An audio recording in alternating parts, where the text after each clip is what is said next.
Now let's take a closer look at the story for this week called Going Places. This story is a fantasy, and fantasies are stories with made-up events that cannot really happen.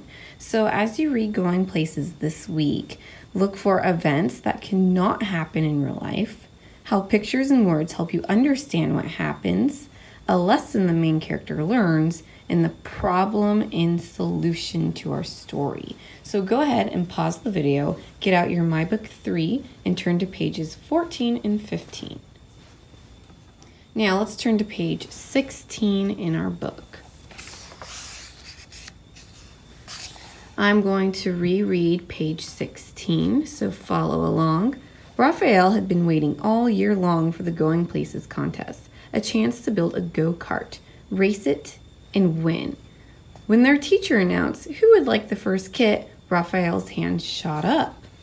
So we are going to make an inference about what is going on in this page. Remember, an inference is a smart guess. You use the text and then you use the pictures. You put it together with your background knowledge and you make your inference or smart guess. And your inference cannot be found in the text because it's a guess. So what is the character feeling? Well, I can look at the picture and see that the character looks happy, his hand's up in the air, and you can see the little lines, means that he's waving it really hard. Now let's look at our text. It says Raphael had been waiting all year, and when the teacher asked who would like to go first, Raphael's hand shot up and he was the first one. So what does that tell you about how he's feeling about the race? Good, he's excited about the race. Does the author tell us Raphael is excited? No, the author does not tell us that. We have to make that guess and figure it out ourselves. So why do you think the character shot his hand up in the air? Well, because he's excited about this race. Well, why is he excited about this race? He wants to win it. So we will find out more about why he's excited and how he feels and make more inferences about the characters in our story. So go ahead and turn to page 21. So let's take a look at page 21 and I will read it to you. He peered over the fence. Hey Maya, you haven't even started? Maya didn't respond. She was so intent on watching the bird in front of her and quickly sketching it that she didn't even notice Raphael. So here in this part of the story, we're introduced to a new main character, and that new main character is Maya. And we can see in the picture what she's doing. We read in the text what she's doing, and now we need to make an inference. So how do you think Maya feels about drawing birds?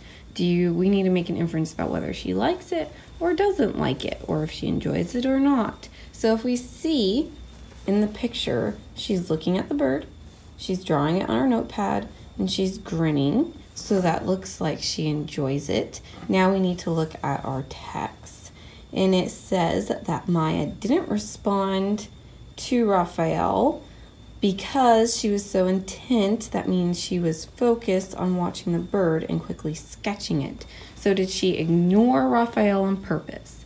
No. Does the author say that she didn't ignore Raphael on purpose? No.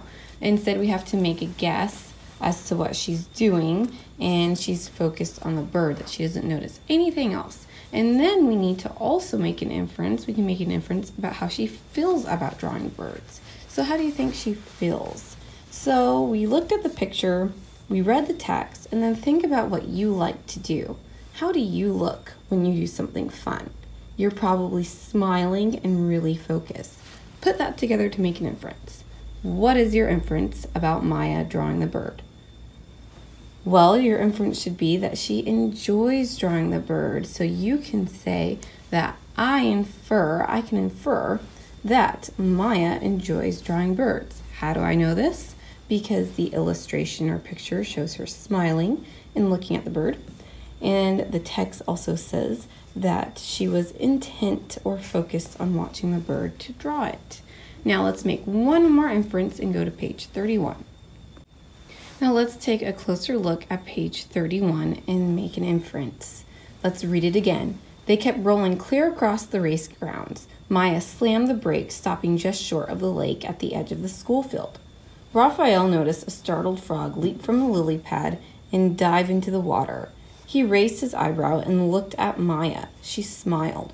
Raphael, are you thinking what I'm thinking? Raphael just nodded. So now we need to figure out, what were they thinking? Does the author tell us this? No. So we have to make a smart guess or an inference. So let's take a look at our pictures and then look at our text.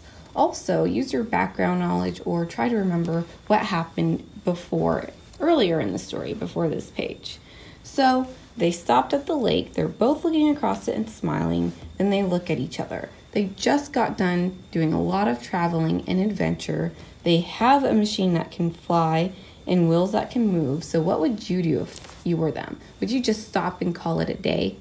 Probably not if you have a machine like that. So you can infer that they are going to travel across the lake because they enjoyed traveling in their adventures earlier in our story. So that is the inference that you can make.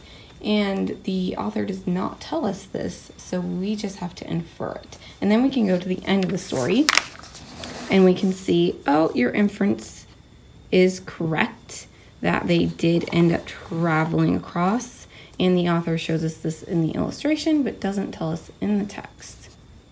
So today you made 3 inferences about our story going places. You can use your strategies for making an inference by asking questions, putting together the text and the illustrations with your background knowledge to make an inference, and you can use all of that in other books that you read on your own and at school. So thank you for watching this video. I hope it helped.